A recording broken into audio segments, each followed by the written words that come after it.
Welcome to the Black Writer Studio, a podcast presented by the Hurston Wright Foundation and hosted by Dr. Khadijah Ali-Coleman.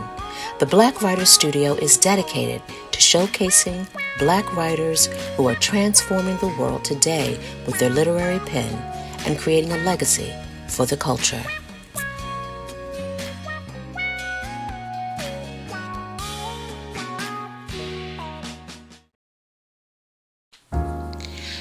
Amanda Johnston is a writer, artist, and the 2024 Texas Poet Laureate. Her writing is published widely, and she is the founder of Porch Literary Arts. Amanda Johnston is a former board president of Cave Canem Foundation, a member of the Affrilachian Poets, and co-founder of Black Poets Speak Out. She was named one of Blavatty's 13 Black Poets You Should Know. Her work has been featured on Bill Mower's, the Poetry Society of America series In Their Own Words, the Moth Radio Hour, and the Academy of American Poets Poem a Day series. So, as I've said to you, but I just want to say for the record, I'm really pleased and to be in company with you, and I want to personally be on the record of saying congratulations to you on your poet laureateship in Texas. Congratulations on the success of your nonprofit that you founded, Torch Literary, and all of the good things that you're bringing forth in this world. But I would like for us to step back in history. Before your current markings of being a pillar in our literary landscape, one of the things that people will recall, what I recall when your name comes up, is your work around speaking out as an activist. In particular, I never got to meet you personally, but I was part of the Black Poets Speak Out social media organizing that you did very long time ago, Wonderful. right? And so Gosh, was it that long ago? It don't seem like it it was. I guess it's already been like 10 years since, yeah, yeah. I It's think it'll be 2024. This fall will be 10 years. Wow. yeah, yeah, What is and time? yeah, and so my mother, I was part of that. I'm not gonna go into my history, but my mother lost her life in 2014, a week before Mike Brown. And so all of that activism and all of those things that were happening, your work really became a balm, a healing salve for me in a sense. I made the videos, I did all, and I learned later, most recently, from poets who have worked with Hurston Wright about your presence at AWP and how you just were activating spaces to speak out against Mhm. state-sanctioned violence. And so I actually wanted to start there and to have you tell me about this journey as a poet activist organizing and how it's kind of led to where you are today. Wow, thank you so much. Yeah, and thank you for being a part of that movement. It really was a powerful moment in history as a poetic demonstration, as a part of the Black Lives Matter movement, that larger global arcing movement that was happening around out about the murders and killings of our people due to state sanctioned violence, right? Um, but my relationship as an artist and an activist go back to before me. I come by it honest. My mother was a union steward, CWA, shout out Communication Workers of America. So I grew up in a household that was very much focused on equality and justice. And we were not taught to be silent in the face of adversity and, oppression, that we were to organize and to speak out. So when all of that was happening, I'm also originally from East St. Louis. So I was born in East St. Louis, but raised in Texas. We came down here in 81 when I was very young. But all my people were there. So when Mike Brown was murdered in Ferguson, that was real close to home. And I believe my father, I have family members who lived in that area close to that time. And so it became crystal clear, like this could have easily touched me. Um, and through doing the work of Black Poets Speak Out, of course, so many of us incredible Black poets who were sharing their voices uh, were also touched by this directly, had family members who weren't covered in the news, right? Right, right. Who lost their lives or were abused, harassed, profiled, etc., incarcerated in the system. So, using our powerful gift of language to bring attention in our way to the movement was something that I was so grateful to have so many peers and friends, family who were willing to lend their voices to that cause. And we did get some attention. We got a letter back from the letter writing portion of the campaign.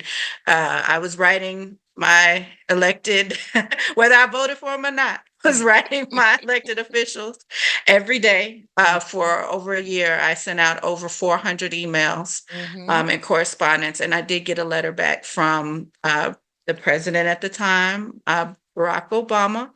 And it was a beautiful letter that still at the heart of it said, be patient. Mm. Progress takes time. And I just think of Baldwin. How Yeah, much time for your progress? exactly. Yes, yes. So, I am always stunned by how also, how moving and powerful that was, and then to read your bio where you talk about how you were born in St. Louis, Eastern St. Louis, moved to Texas, but didn't start writing until Kentucky. Tell me about that. Tell me about that, because Um, that speaks volumes to how you chose to have the written word be your tool for activism. Wow. So, being here in Austin, I was a little blurred, little nerdy kid, and I, was always in honors classes and advanced classes, but no, I wasn't writing per se, but I was reading. I was constantly reading. My mother loved me with books, and I always had books, and she, would encourage me to read and write. So it wasn't until I left the familiarity of where I had been living and raised, that being in Kentucky, and a new wife and a young mother, starting a family, that it really was taking me out of my comfort zone. And there was an amazing group of writers at Elizabethtown Community and Technical College, where I was working at the time. I was working in my office was located in the library, so that just meant I was around books all the time. Right, And right.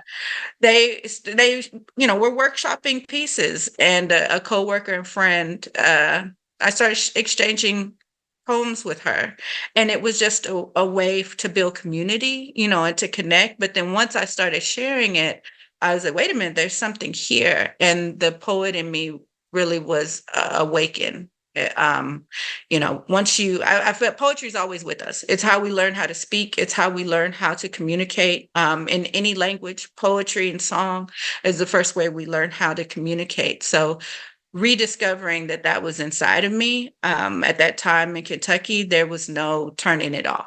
I Mm. just became insatiable. I was constantly going and performing, and any open mic, I would go to slams and perform in slams. Anywhere I could go, I would share my poetry. And then I met incredible Frank X. Walker and Nikki Finney, and I was invited and nominated and joined the Affrilachian Poets. So yeah, and then really there was no turning back, because I was like, I'm part of the baddest group of Black poets in the world. Like this is what I'm supposed to do. And it was Nikki Finney who actually came back to the Affrilachian Poets after teaching at Cave Canem and said, now y'all need to apply to go to Cave Canem, and you do what Nikki Finney advises you to do.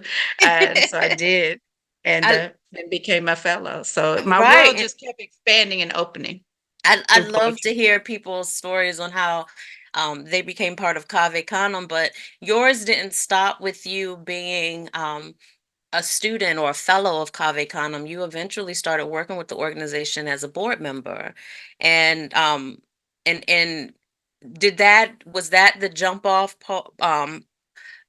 point in terms of you then deciding to go and begin your own organization?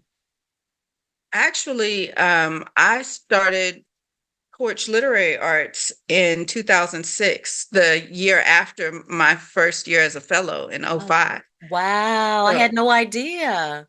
yeah, so we're going on 18 years this year. Wow.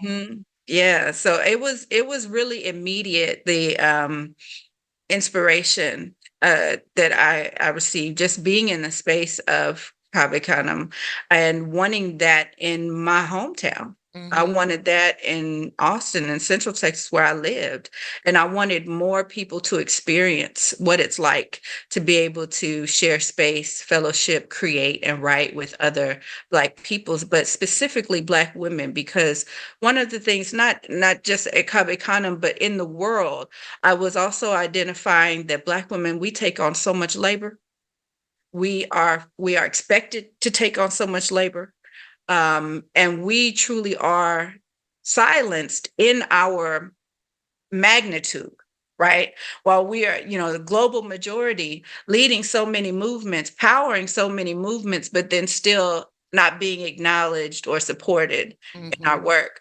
I wanted to create a space just for us. Mm-hmm.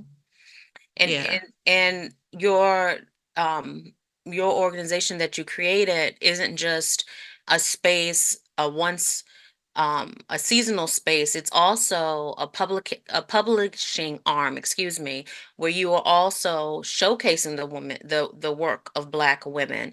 Tell me about that foray into publishing, why that was so important to add to the service supports and opportunities that you do offer for Black women writers. Well, I mean, that's part of the long legacy of Black letters and literary arts, right? I mean, I think about Jane Cortez starting the press and selling books out of the trunk of her car.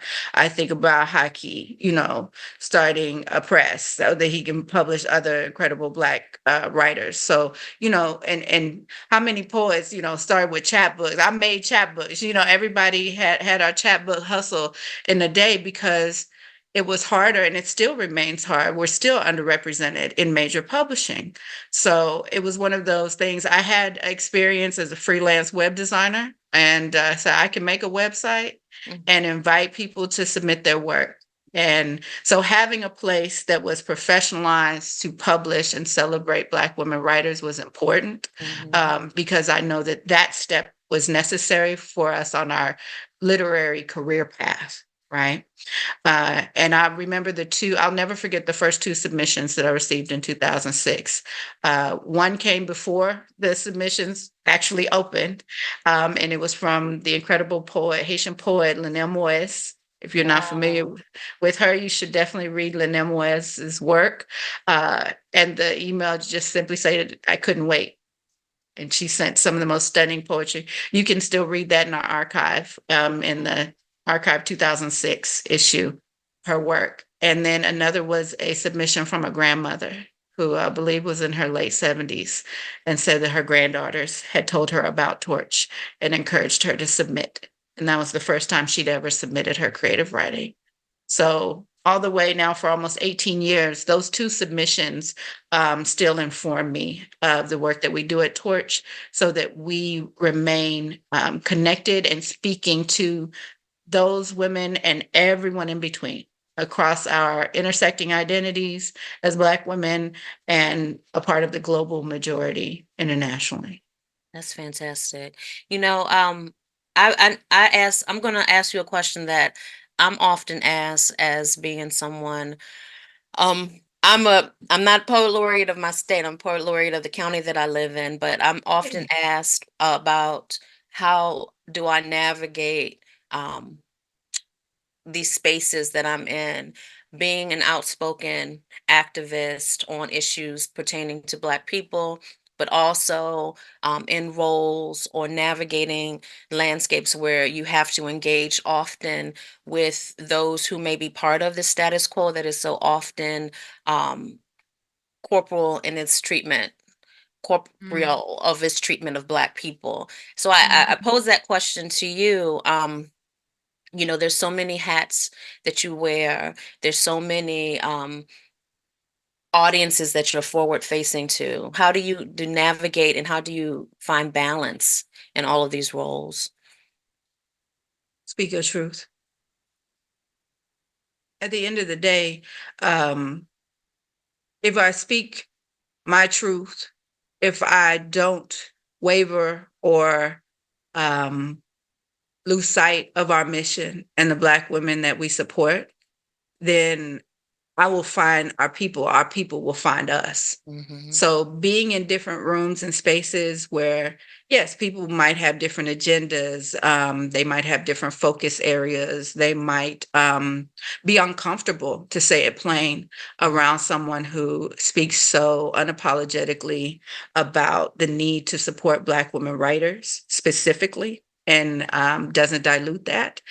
Uh, However, the people who do see the importance of the work that we're doing, why it's necessary and vital to do today, then they find us. Mm-hmm. That opens the door, the windows, takes the roof off so that those people can find us. And that's the only thing that's going to sustain us and keep us moving forward. Because if you are not my people, and when I say my people, I mean the community that it takes to support us. That's all people who are purchasing work by Black women writers, teaching work by Black women writers, making space and amplifying Black women writers, because they know that it is important to have an inclusive and diverse literary ecosystem for us all to survive and share our work and add to the global narrative, right? If you are doing that work, then you're part of my people and part of my community. And those people look and represent all different backgrounds and communities. But if you don't see that, and that's not the work that you're doing, I still have to speak my truth and come for and say why I'm here and what I'm doing. But I won't wait on you. I will welcome you when you evolve. When you evolve to understanding why this work is important, I will welcome you, but I can't wait on you. As I said earlier, James Baldwin, how much time for your progress? Mm-hmm. I know that's Right now, it's 5.3% of people in publishing represent Black people or those who identify as being of African descent. 5.3%. That means less than that are Black women, right? How much time for your progress? mm-hmm. Black movements, social movements that are led by us and for us globally receive less than half of 1% of funding. Yes. I'm saying that again to understand how small that is. Yes. Less than half of 1% of funding. I Mm-hmm. don't have time to wait for Mm-hmm. someone to become comfortable with why this is so damaging to us, our stories, and the greater global community. Right, right. What would be ideal for you in terms of progress? What do you think would be equitable when it comes to Black people, Black women in publishing? Well, number one, when we see Black women receiving these leadership positions, that they are supported, that they have the resources they need, as opposed to the more common reality of seeing them leave after a year or two under questionable circumstances. Like Mm-hmm. that's public, right? Mm-hmm. But then in private, success is I want anyone who is even thinking of becoming a creative, who is thinking about becoming a writer, to know that that is a legitimate and sustainable career path. Mm-hmm. you know so especially for the most marginalized and underrepresented among us, specifically looking for at supporting Black women writers, I want any Black woman who has a story to tell to know that she can tell it and that she has support and resources to do so. Mm. It That's it it success. it is I love hearing you speak. I love all of your written work around this topic. And I always tend to wonder, when do you have time for your own arts practice? And what I've seen recently is that your arts practice has broadened, where it doesn't just only include writing. So can you tell me a little bit about how you what are you doing? What does that arts practice of yours look like? How do you find time to do it? And tell me a little bit about what you're working on now. Oh, wow, thank you. So one thing I wake up every day and I feel very blessed. I am living inside of my biggest dream Hmm. has come true, to be able to do this work through Torch, to support other Black women writers. So that feeds me creatively as well. So the writing happens, as you know, first the writing comes, you're reading a lot. So I'm reading a lot of work submitted to the journal, along with our associate editor, Jay Nichelle, who's amazing. I'm reading applications for our retreat that will be, finalizing. But I'm constantly engaged with other Black women writers who are writing. So that inspires me in my own writing. But my visual art, that is, I would say it is new in practice, not new to me, as a creative, but specifically in an intentional practice now. That came out of the pandemic. Oh, Um, wow. I mean, as a writer, images, are constantly come as a creative person, you're constantly receiving images and inspiration and ideas, right? So, but for me, the images would come out through poems, through my writing. But during the pandemic, it was a very strong call to create tangible things. I had to use my hands, meaning, sculpting, exploring, playing.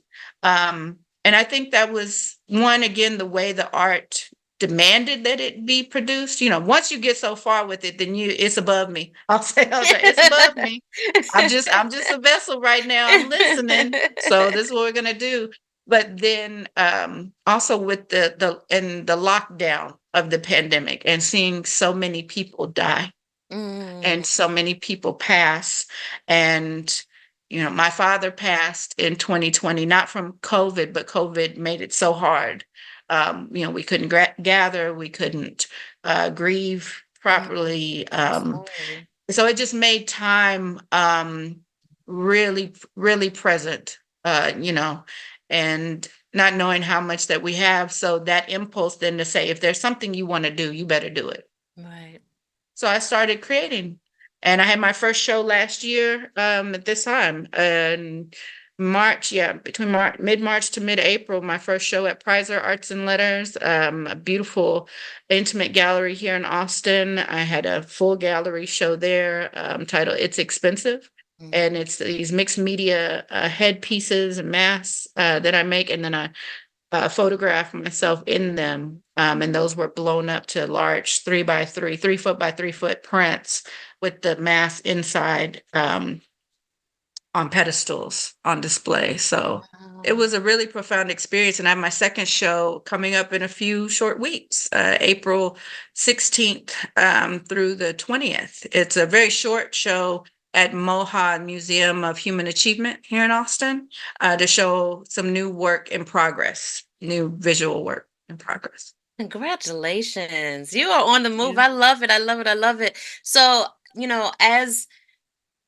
as we start to close out, I do want you to tell us a little bit about the ways you would like our listeners to not necessarily connect with you individually unless you want them to, but with your work. Where would you direct our listeners to go first to learn more about what we've been talking about? Torch literary arts, your activism, your visual art. Where would you like our listeners to follow all of that's going on with you? Sure. Well, for me personally, you can always go to my website, amandajohnston.com. There's some visuals there. There is a tab for art and exhibits. So I'll keep posting there the work as that's happening. And of course, there's links to, poems and works that are published. I do have a manuscript in progress right now titled Active Thread, and some of those poems are starting to get published, and shared out in the world. But you can find all of that on my website, amandajohnston.com. And then, of course, for Torch, please do visit torchliteraryarts.org. And you can read Torch Magazine online for free, and see about all of our amazing events. And a lot of them are virtual. So no matter where you are in the world, you can participate. That's fantastic. And I do want folks to, particularly our listeners who are eligible for your torture retreats, to have that on lock, bookmark it or what have you in their browser, because one of the things that we didn't talk about in terms of your retreats is that you make them so they're all inclusive. And so, Yes. yeah, Yes. and The that's retreat. very rare when we talk about literary retreats. Hmm. Absolutely. It is at the beautiful Colton House Hotel, who is a partner now. So we plan to return there every year. We are able to fund a week-long retreat with plush accommodations. I thought about it. I said, what happens if I say I love you before I know you, and I Mm, make a space and create a space through that love, right? And then I want it to be comfortable, plush, decadent, even. So that's what you receive when you come. It is a retreat, it's not a workshop. right, It is, you've already showed us in the writing, it's for Black women writers with works in progress. So right. you've already showed us through the writing that you are a talented writer. And now we're saying, what happens if you get space where you get to just focus on that, or take a nap, or Right. go get in the pool, or Yeah. do Right. whatever actually feeds you, right? And it is fully funded, and we also provide $1,000 stipend to help you with whatever you need to get here, so that Right. you could participate in that. So retreat applications this year are closed, but they'll open up again in early February next year. Yeah, and I'm so thank you for explaining that in detail. As someone who produces retreats, I actually feel guilty a lot of times in calling them workshop retreats because the poor fellows are worked during the weekend or the week. But this, you are using the word correctly in what you call them and what you market them, which is a retreat where it is however you see fit with your time, and you are treating them accordingly. So I Mhm. think that it's beautiful, and I encourage our listeners to actually go to the website and read it. And you can read it, you can tell that it was written lovingly and with care and concern, and with you really wanting to provide space for Black women to be able to engage in their art or whatever it is they need to replenish themselves. So I appreciate you so much for all of your work, for who you are, for what you do for our people in general, but specifically for our artists, for our writers. And thank you so much. Thank you. Likewise, huge fan of her. So, right, like I said, I haven't been a part of the programming yet, but I'm That's here. right. I've always seen y'all, long history of doing this incredible work. So it's great to be in community with you, because it takes all of us. There's never one Yes. person or one space. We need all Ashe. of it. Ashe. Thank you for saying that. All right. Well, thank you, and enjoy the rest of your day.